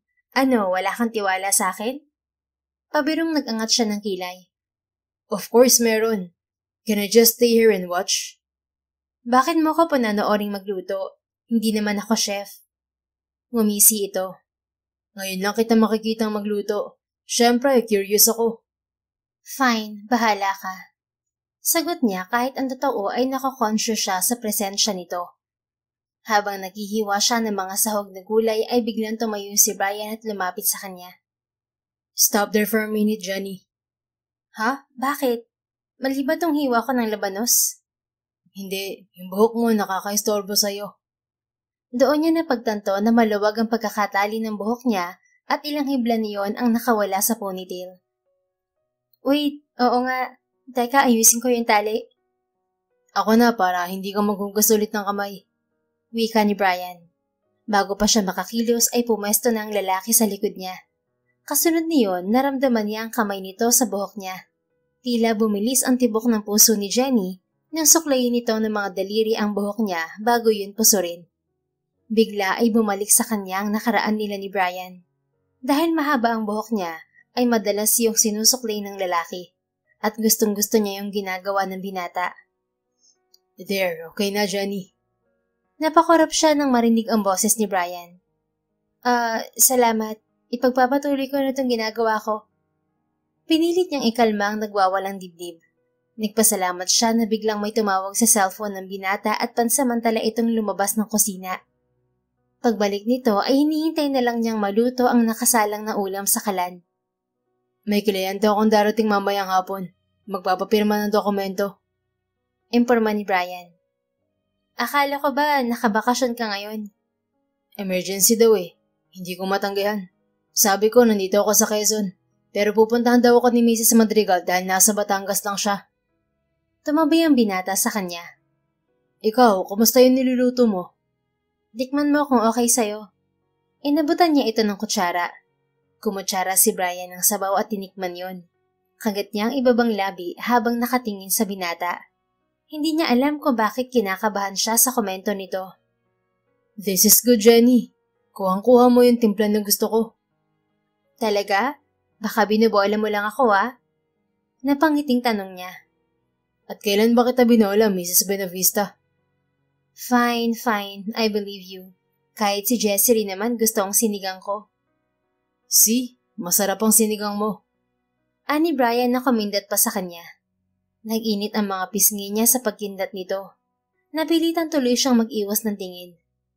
Sige na, pakihanda na ang mesa. Malapit na tong maluto. Sure, Mrs. Habang kumakain sila, ay lalo siyang naniwala na nasarapan ito sa luto niya. Marami kasing nakain si Brian. Hindi rin tuloy mawala ang ngiti sa mga labi niya. Pagkadating ng 3:00 ng hapon ay dumating ang kliyente ni Brian na si Mrs. Madrigal. Mrs. Madrigal, ito nga pala ang asawa ko at ang may-ari nitong mansyon, si Jenny. Pakilala sa kanya ni Brian sa matandang babae. Nag-asawa ka na pala, attorney? Tanong ng ginang sa lalaki. Yes, Mrs. Madrigal. Nice to meet you, Mrs. Benavista. Pasensya na kung naistorbo ko kayo sa honeymoon yun ni Attorney Brian. Importante lang tong sadya ko. Anang matanda kay Jenny. Nako, okay lang po. Sagot naman ni Jenny. Hindi niya napigilan ang pag-iinit ng pisngi nang banggitin nito ang salitang honeymoon. Anyway, maiwan ko po muna kayo ni Brian. Anya bago talikuran ang mga ito. Dumiretso siya sa kusina para maghanda ng merienda. Pagbalik niya sa sala ay seryosong nag-uusap sina Brian at ang matanda. Nakasuot pa ng salamin ang lalaki habang hawak ang isang dokumento. Lalo talaga siyang gumagwapo kapag nakasalamin. Ani Jenny sa isip. Pagkatapos ng ilang sandaling pagmamasid ay tumikhim siya at lumapit sa mga ito.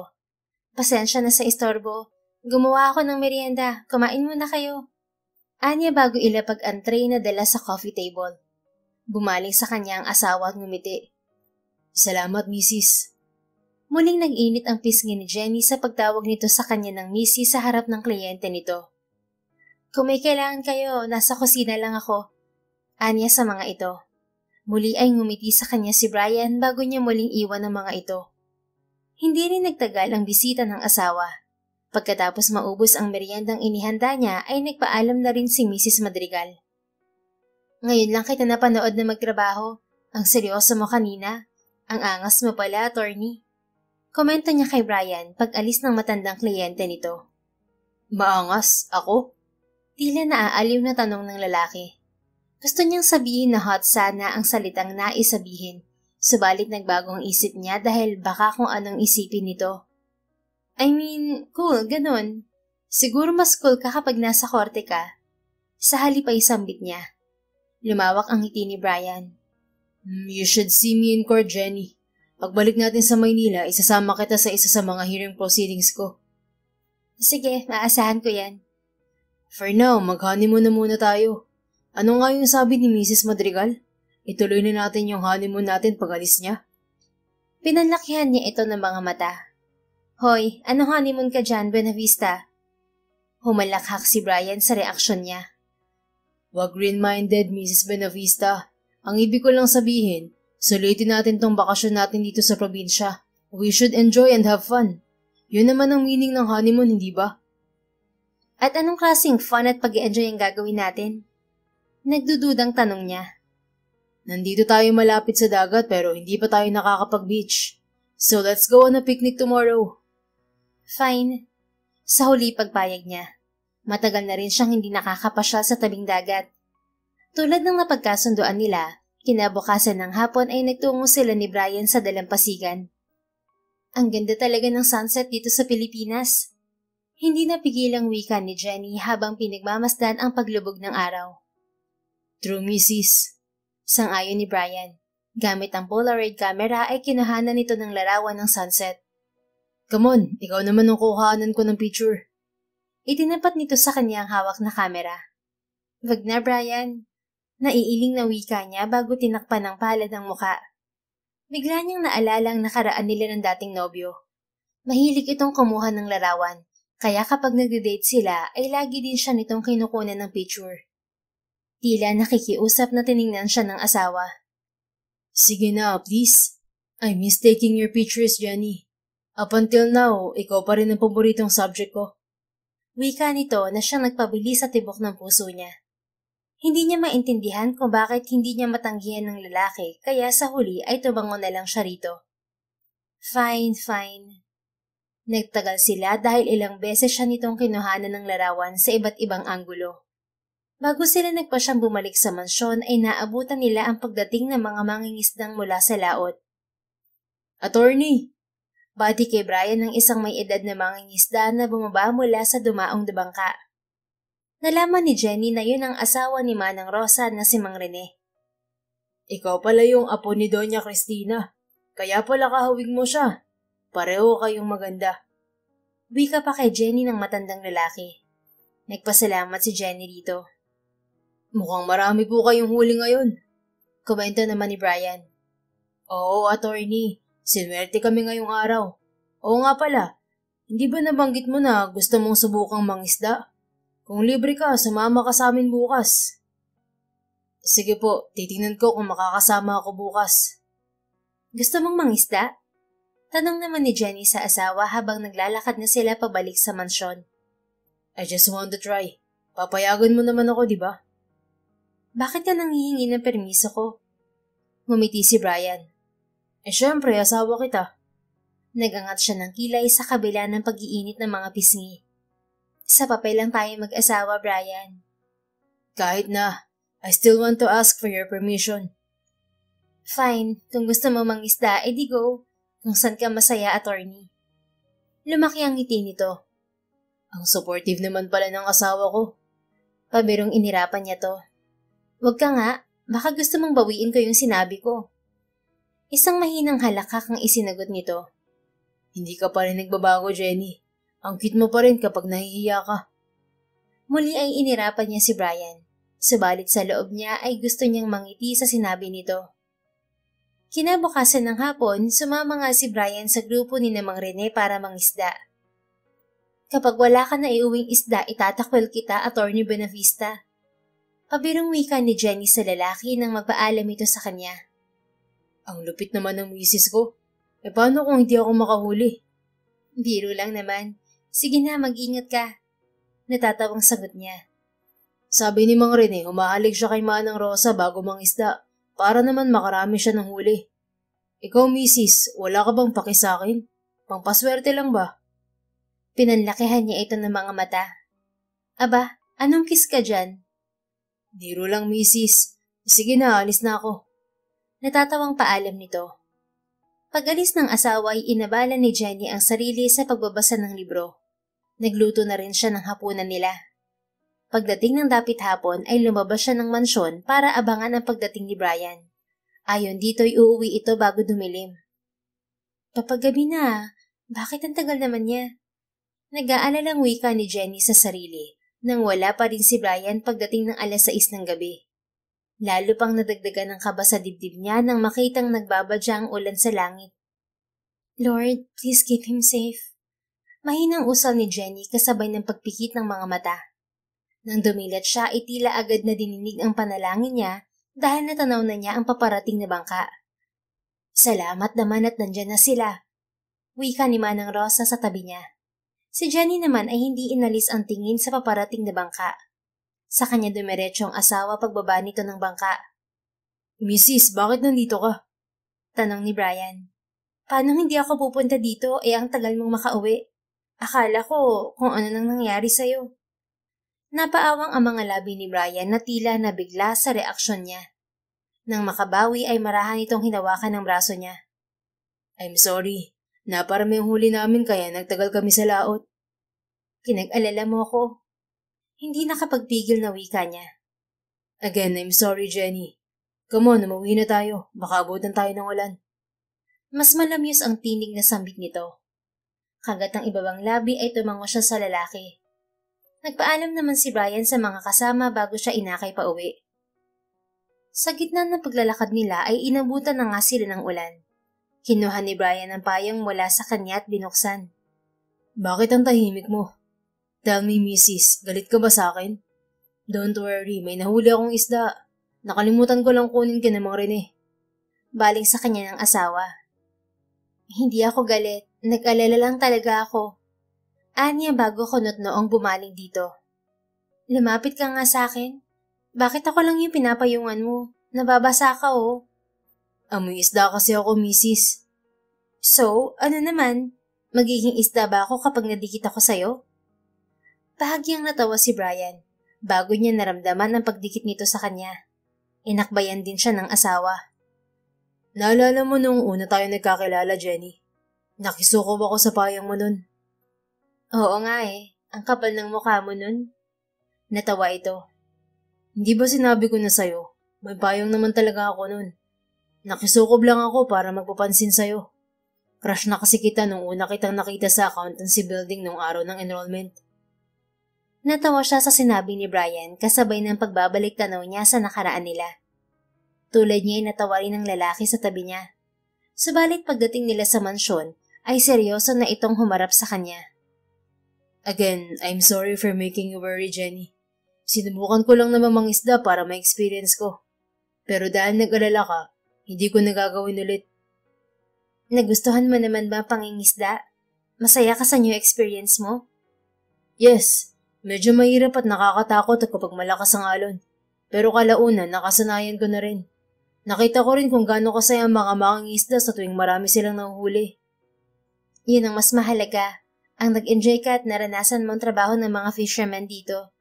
Sige na, umakyat ka na at maligo, kakain na rin tayo ng dinner. Nang iwan siya ni Brian ay dumiretso siya sa kusina para ayusin ang hapag.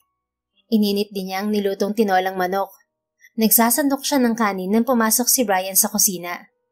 Hindi na ako amoy isda. Anito paglapit sa kanya. Napanguso siya. Oo, naamoy ko nga. Come on, kumain na tayo. Ang tagal niyo rin ng isda, siguradong gutom ka na. Ang sweet naman ng misis ko. Salamat sa pagluluto ah. Kung makapag-thank you ka naman, parang hindi ka araw-araw nagluluto ng breakfast natin. Akmang sasagot si Brian na bigla itong bumahing. Pumalatak si Jenny.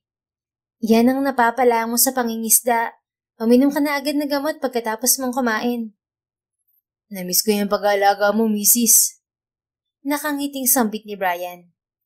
Hindi kita inaalagaan, sinisermonan kita. Pareho lang yun pagdating sa'yo. Ewan ko sa'yo, kumain ka na nga lang, attorney. Yes, ma'am. Sagot nito bago pumesto sa hapag. Pagkatapos nilang kumain ay pinilit niyang uminom ng gamot ang mister.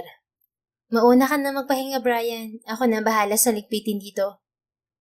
Wika niya sa lalaki pagkatapos nitong uminom ng gamot. Sa halip na sumunod sa sinabi niya ay hindi inaasahan ni Jenny na bigla siyang yakapin ni Brian mula sa likod. Anong ginagawa mo, Brian? Kastigo niya sa asawa. Payakap, misis. Nilalamig ako. Malambing na wika nito. Sa halip na lumayo ay hinayaan niya si Brian na nakayakap sa kanya. Paano hindi ka lalamigin? Mainit ka na. Pwede mo ba akong tabihan matulog? Kailangan ko ng yakap mo, misis. Paglalambing nito. Aba, umaabuso ka na, Attorney Benavista ha? Nang magnobya pa sila ni Brian, siyang nag-aalaga sa lalaki kapag may sakit ito. Kaya alam niya na mahilig itong mangyakap kapag ganoong masama ang pakiramdam nito. Yakap lang naman, misis. Promise, wala akong ibang gagawin. Patuloy na wika ng asawa habang nakayakap pa rin sa kanya. Oo na, sige na. Ang lakas ko naman sa'yo. Tila nasisiyahang sagot ni Brian. Bayad doon sa pagpapatulog mo sa akin ng gabing brownout. Nakangusong sagot niya. Hinintay siyang matapos ni Brian sa gawain at makapagbihis bago sila tumuli sa silid na gamit nito. Magkaharap silang nahiga sa kama. Nasabi ko na ba na lalo kang gumanda sa nakalipas na 7 taon, Jenny? Nakangiting wika ni Brian habang nakatingin sa mukha niya. Hay nako, may sakit ka na, nagagawa mo pang mambola. Hindi naman kita binabola. I'm telling the truth, misis. Nasasanay ka nakakamisi sa akin ah. Sa halip ay naniningkit ang mga matang sagot niya. Bawal ba? Tawagin mo rin ako, mister. Pag-iisipan ko. Masuyo itong ngumiti habang patuloy na nakatitig sa kanya. I'm really happy to see you again, Jenny. Pakiramdam niya tila matutunaw siya sa tinging ipinupukol sa kanya ni Brian. Ang daldal mo talaga kapag may sakit. Na-miss kita eh. Hindi mo ba ako na-miss for the past 7 years? Kailangan ko bang sagutin yan? Kapag sinagot mo, matutulog na ako. Fine. Na-miss. Pag-amin niya. Lumaki ang ngiti nito. Siya naman ay bumilis ang tibok ng puso. Sige na, matulog ka na.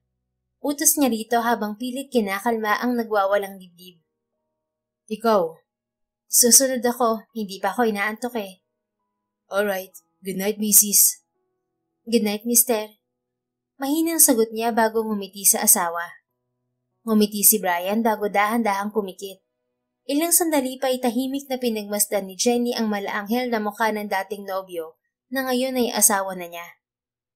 Pagkatapos ng lahat ng naganap ng araw na yon, napagtanto ni Jenny na hanggang ngayon ay may nararamdaman pa rin siya para kay Brian. Buong akala niya ay nakamove on na siya sa lalaki, subalit nagkamali siya. Mahal pa rin pala niya ito hanggang ngayon. Yun ang dahilan kung bakit ganoon na lamang ang pag-aalala niya kay Brian kanina. Kung bakit pagkatapos ng relasyon nila ay wala nang nagtagal na nobyo sa kanya.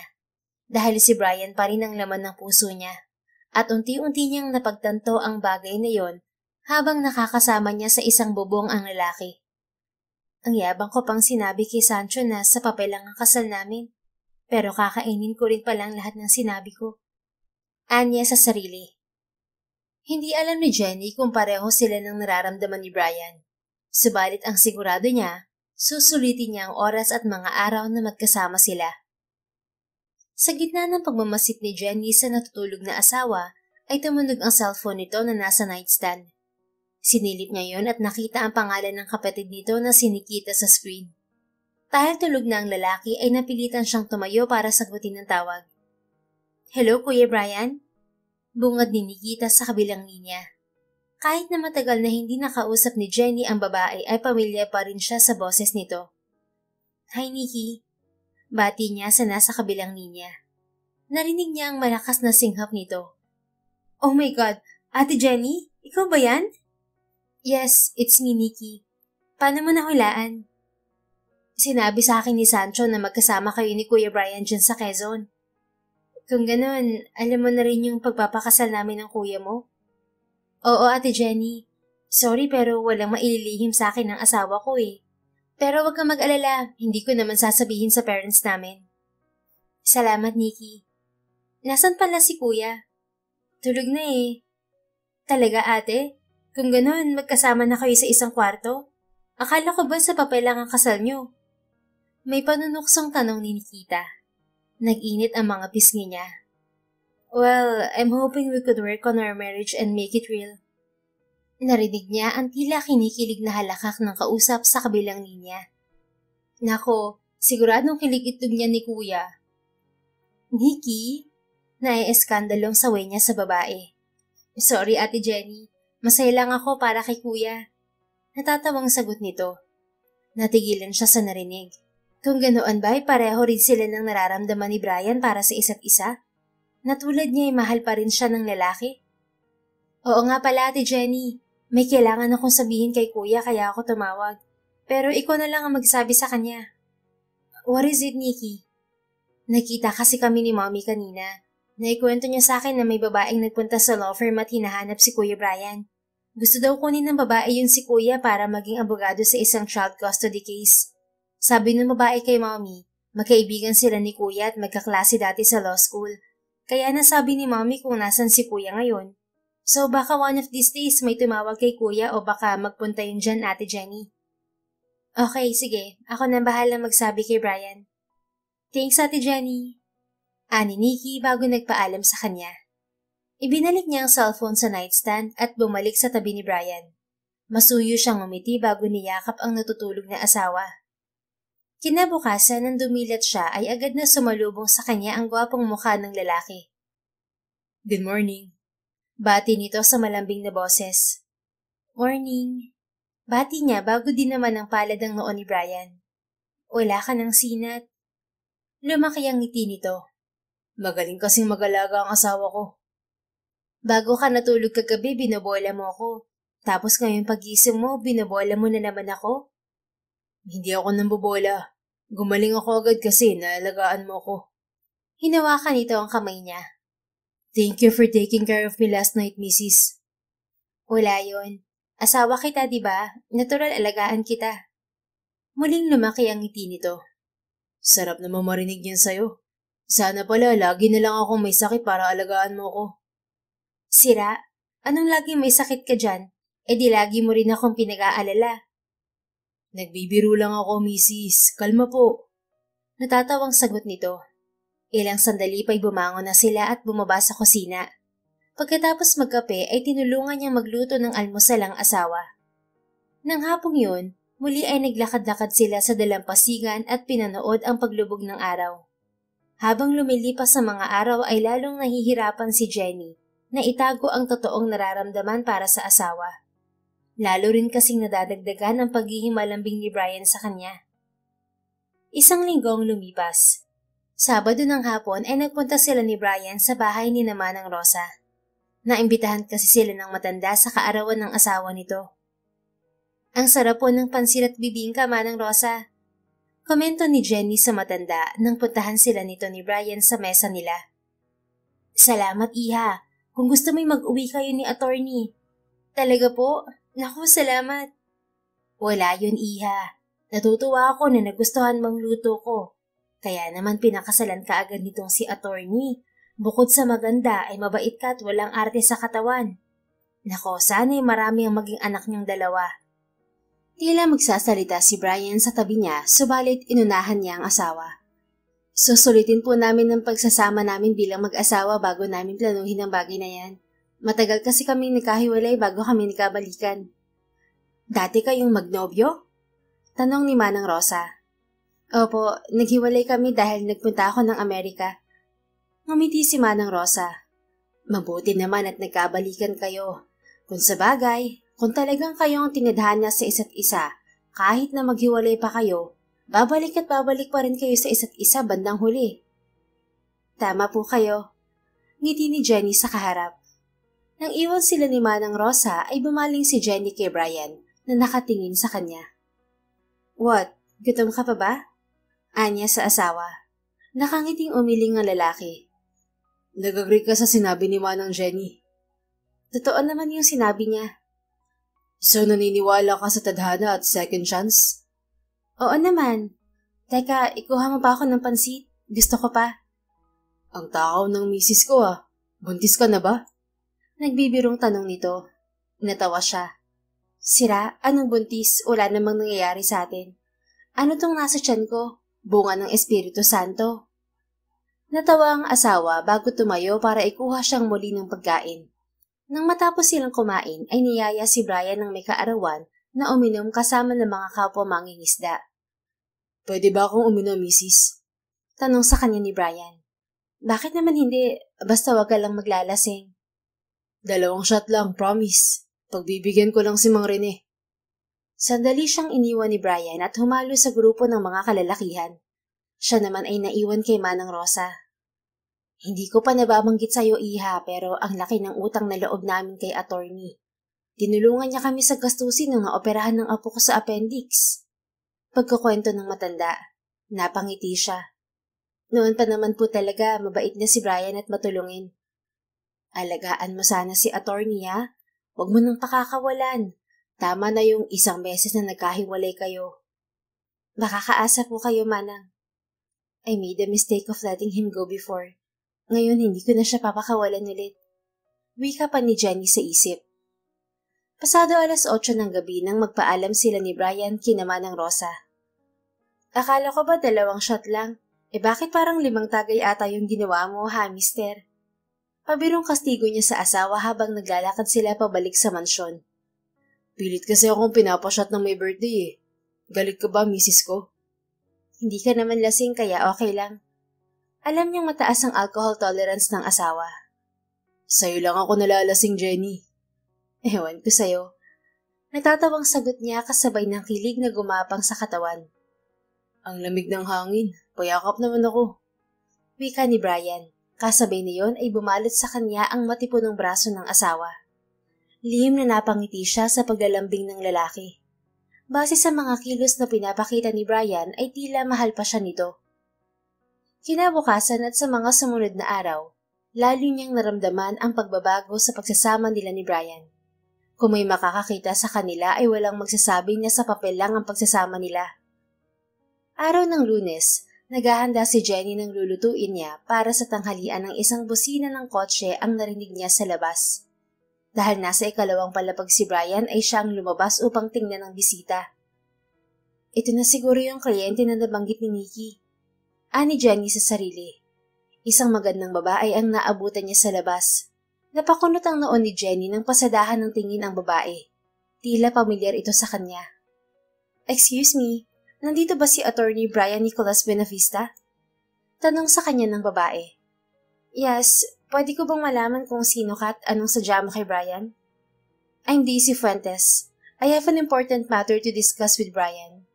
And you, who are you? Bakit Brian lang ang tawag mo sa kanya? Nakaangat ang kilay na wika nito. Natigilan siya nang mapagtanto kung bakit pamilyar ang babae.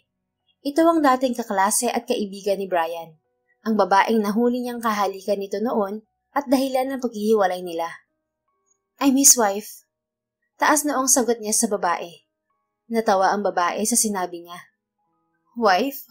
Huwag mo akong lokohin, miss. I know Brian. Alam kong hindi pa siya kasal. Bakit? Hanggang ngayon ba updated ka pa rin kay Brian? Hanggang ngayon ba may gusto ka pa rin sa kanya? Kaya ba sinadya mo siya rito sa Quezon para kuhaning abogado? Napansin niyang tila namutla ang mukha ng babae sa sinabi niya. Bago pa ito makasagot ay muli siyang nagpatuloy. Before I became his wife, I was his ex-girlfriend back then. We were together during his college at law school days. Ikaw ang dahilan kung bakit naghiwalay kami noon. Nakipaghiwalay ako sa kanya dahil inakala ko na niloko niya ako. But now I won't make the same mistake that I did before. Hindi na ako papayag na maghiwalay ulit kami ni Brian dahil sa babaeng tulad mo. Bumalik ka na ng Maynila dahil hindi papayag ang asawa ko na maging abogado mo. And please, lubayan mo na siya. He's already married to me. I love him then and now. And this time, I won't let him go again. Bago pa makasagot ang babaeng kaharap ay narinig na niya ang boses ni Brian. Jenny? Nalingunan niya si Brian na nakatayo ilang metro sa kanya. Sa distansya nito at sa gulat na ekspresyon ng muka ay tila narinig nito ang mga sinabi ni Jenny. Nag-init ang mga pisngi niya. Sa kabila niyon ay tipid nang ngumiti siya sa asawa. May bisita ka, mister. Lumapit sa kanya ang asawa bago bumaling sa babaeng bagong dating. Daisy, anong ginagawa mo dito? Brian, is it true? Nagpakasal ka na? Tanong ng bagong dating kay Brian. Yes, I'm already married. And this is my wife, Jenny Buenavista. And please, address me properly. It's Attorney Buenavista for you, Daisy. Matagal na tayong hindi magkaibigan kaya hindi mo ko pwedeng tawagin Brian. Ever since you kissed me that night, our friendship ended. At kung nandito ka para kunin akong abogado, I'm sorry but I won't accept your case. Get another lawyer. Have you forgotten what I told you before? I don't want you near me again. Kahit 7 taon na ang lumipas at kahit na nagkabalikan na kami ni Jenny, hindi pa rin kita napapatawad sa ginawa mo nun. You're getting it wrong, Brian. Wala na akong gusto sa'yo. I'm just here because I know you're one of the best family lawyers in the country. Sagot ng babae. I don't care even if you think that I'm the best family lawyer in the country right now. I still won't represent you in court. I don't want you near me again. So please leave, Daisy. Sa huli walang imik na tinalikuran sila ng babae. Nang tuluyang mawala si Daisy at ang sasakyan nito sa paningin nila, ay bumaling si Jenny sa asawa. Sa tingin mo, totoo yung sinabi niya na wala na siyang gusto sa'yo? Tanong niya kay Brian. Who cares, Mrs.? Whatever her reason is, I don't want anything to do with her. Hinawakan niya ang magkabilang kamay niya habang diretsyo nakatingin sa kanya. Now, ako naman ang magtatanong sa'yo. Totoo ba ang lahat ng sinabi mo kay Daisy? Is it true that you love me until now? Bakit naman ako magsisinungaling sa harap ng babaeng yun? Masuyo siyang ngumiti sa asawa. I realized that after all these years, I'm still in love with you, Brian. Ikaw lang ang lalaking minahal ko, at mahal pa rin kita hanggang ngayon. And now that I'm finally admitting it to you, I want you to know that I want our marriage to be real. I wanna be your wife for real. Gusto kong maging totoo ang pagsasama natin. Gusto kong manatiling kasal sa'yo habang buhay. And I feel the same way, Jenny. Mahal pa rin kita hanggang ngayon. A Buena Vista only love once. And it's true in my case. Sinubukan kitang kalimutan sa nagdaang mga taon, pero hindi ko nagawa. Simula nung pumasok ka sa puso ko, hindi ka na nakaalis dito. Kinuha nito ang isang kamay niya at dinala sa tapat ng dibdib nito. Your grandmother knows how much I'm still in love with you, Jenny. Pumayag ako maging tagapangalaga ng mansyon niya dahil umaasa ako na babalik ka. At kapag nangyari yun, makakagawa ako ng paraan para bumalik ka rin sa piling ko. Nang pumayag ka magpakasal sa akin, pinangako ko sa sarili ko na gagawin ko lahat para hindi ka na makawala pa. I love you, and I want you to be mine forever, my wife. And thank you for coming back to me. Ngumiti siya sa kabila ng luhang tumakas mula sa mga mata. I love you too, Brian. Thank you for patiently waiting for me. Masuyo nitong pinalis ang luha sa pisngi niya bago sinakop ang mga labi niya. Sa pamamagitan ng halik na yon, ipinaramdam nilang mag-asawa ang malalim na pagmamahal nila sa isa't isa. Nanatili siya sa mansyon hanggang sa matapos ang bakasyon ni Brian sa trabaho. Pagbalik nila sa Maynila ay tumuloy sila sa kondo ng asawa. Ganoon na lang ang pagkabigla ng mga magulang ni Brian nang malaman ng mga ito na kasal na sila ng lalaki. Thank you for getting back together with my son, Jenny. Akala ko hindi na makakapag-asawang anak ko dahil alam kong wala siyang ibang minahal kundi ikaw lang. Pasasalamat kay Jenny ng ina ni Brian na si Attorney Nico Buenavista. Ako po ang dapat na magpasalamat sa anak niyo dahil hinintay niya ako. Hindi pumayag si Brian na West lang ang kasal nila, kaya pinagplanuhan nila ang muling pagpapakasal sa simbahan. Ipinaubayan nila sa ina ni Brian ang paghahanda sa kasal dahil lumipad silang mag-asawa sa Amerika upang bisitahin ang kanyang kapatid at stepfather. Isang buwan silang nanatili roon. Pagbalik nila sa Pilipinas ay kasama na nila ang pamilya niya upang daluhan ang kasal nila. Ilang araw bago ang pangalawang kasal nila ng asawa, bumalik sila sa Quezon upang bisitahin ang mansyon at mausoleo ng mga Santiago. Thank you, Lola. Kahit wala ka na, nagawa mo pa rin kaming paglapitin ulit ni Brian. Thank you for looking out for me. And thank you for bringing me back to the love of my life. Wika ni Jenny sa puntod ng abuela. Pangako po, Lola Cristina. Aalagaan ko mabuti si Jenny. Magiging mabuting asawa ako sa kanya at mamahalin ko siya habang buhay. Wika naman ng asawang si Brian bago humarap sa kanya. Masuyo nitong hinawakan ang kamay niya. Naalala mo yung tanong mo sa akin before? Ano yung dahilan kung bakit napalapit ako ng husto sa lola mo? The answer is you, Mrs. Your grandmother and I both love you. Pinaglapit kami ng lola mo ng pagmamahal namin sa'yo. Kahit kailan, hindi talaga ako pinabayaan ni Lola. Kahit hindi kami nag-uusap at nagkikita, kapakanan ko pa rin ang iniisip niya. Walang araw na hindi kanya inaalala, Mrs. She loves you so much.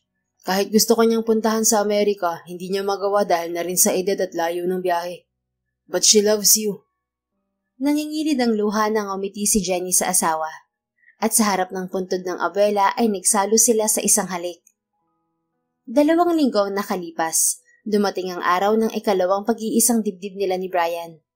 Present sa pagtitipon ng buong angkan ng Buenavista. Inimbitahan din nila ang mag-asawang sina Manang Rosa at Mang Rene na napalapit na sa kanilang mag-asawa.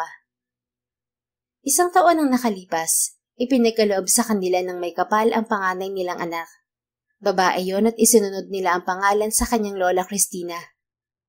Sa loob ng pagsasama nila ay biniyayaan sila ng 3 supling. It's true. Love is sweeter and lovelier the second time around. Sa kaso nila ni Brian, nagkahiwalay man sila ng mahabang panahon, pero dahil silang itinadhana sa isa't isa, ay muli pa rin silang bumalik sa piling ng isa't isa. Bukod sa tadhana, naging malaking parte ang abuela ni Jenny sa pagbabalikan nila ng lalaking minamahal.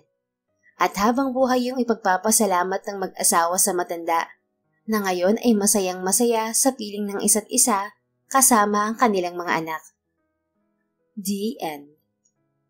If you enjoyed this story, please don't forget to like, subscribe, comment, and share.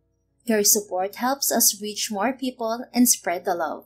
Thank you for tuning in, and we're looking forward to seeing you again soon. In the meantime, please take care and may God bless you always.